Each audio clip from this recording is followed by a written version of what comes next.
Hi, Church on Mill. Pastor Chuck here. Thanks for taking a moment to view another Jesus is Better video. There's a lot of things in life that fall into the bucket of black and white, right and wrong. And the Scripture's full of them. That's one of the great gifts to us from God, in that He tells us directly, here's what He expects from us.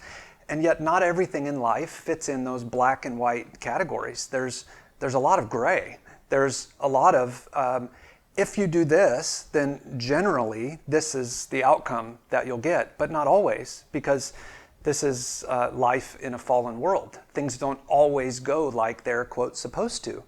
And did you know that the Bible actually speaks to that too? It speaks to it in the category of what we call wisdom. And there's a whole book in the Bible full of it. Proverbs, that's what the book of Proverbs is. And it's important to read it that way. Let me give you just one example of why. Maybe you've heard the proverb, train up a child in the way he should go, and when he's old, he won't depart from it.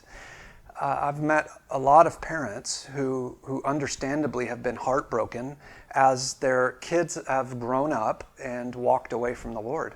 And they have taken that proverb to mean, if I teach my child to follow Jesus, then I'm guaranteed that they will follow Jesus. And friends, that's just not what wisdom literature is. In the Scriptures, wisdom means if you do this, then generally this is what you can expect. And so that principle is certainly true.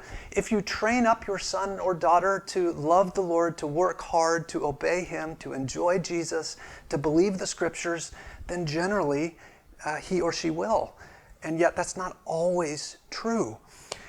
Life is actually full of these gray kinds of issues. And what we need wisdom for is we need wisdom to navigate all the stuff that Scripture doesn't speak to in black or white categories.